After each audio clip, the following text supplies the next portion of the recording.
ikaw yung lalaking kasama nitong si Jenna nang nasagi niya yung kotse namin.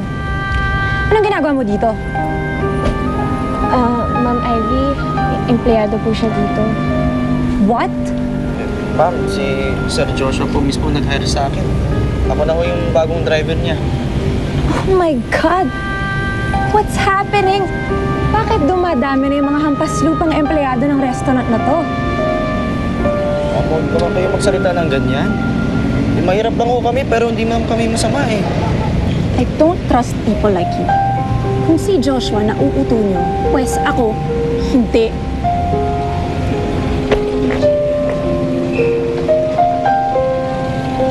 Salamat siya, babayad kunti. Pinatulan ko na yan.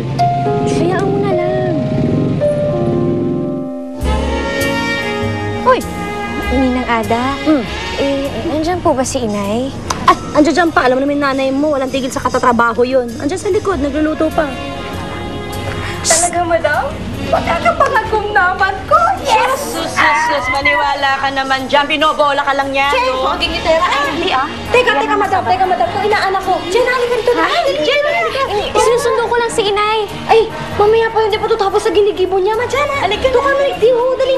Na mahulaan ni madam ang kapalaran mo. Baka magalit sa atin si Aling Sandra. Ay, hayaan mo yung briyedang yun. Total naman, matumal naman ngayong gabi. Diba, mag-relax muna tayo. Dali, upo ka. Madam, wala mo naman ito inaanak ko. Akin na ang palad mo, Iha. Sige na, sige na.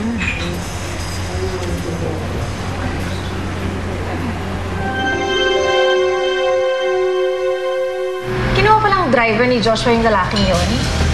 Hindi ko sila maintindihan. Parang kung sino-sino na lang hina-hire nila. Sino tinutukoy mo? That guy! Yung kaibigang tambay ni Jenna, kasama niya nakabangga sa kotse natin. Anak ko, mukhang dumadami talaga ang mga patay gutom na nagiging tauhan ng lolo mo sa restaurant. Mukhang nananamantala sila sa kabaitan ng lolo mo, lalong-lalo na yung Jenna na yan. Bakit, Mommy? Ano namang ginawa niya ngayon? Ay, suddenly gustong tulungan ng lolo mo. At mukhang may plano pa yata maging cook. Baka bukas o makalawa, promoted na yung babaeng yan.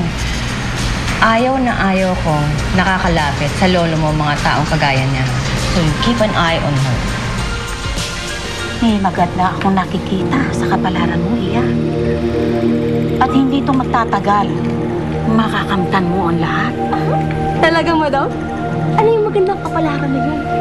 May kinalaman ito sa kanyang tunay na pinagmulan. Oh my! Tama ka, madam. Tama ka dyan. Kasi itong inaanak ko, Koreana to si Jenna, di ba? Correct. Maswerte ka, Iha. Dahil hindi magtatagal at matatagpuan mo sila. Mahanap mo ang ugat na iyong pinagmulan. At babaguhin nito ang iyong buhay. Pero, paano po? At saka, paano ko po sila mahanap?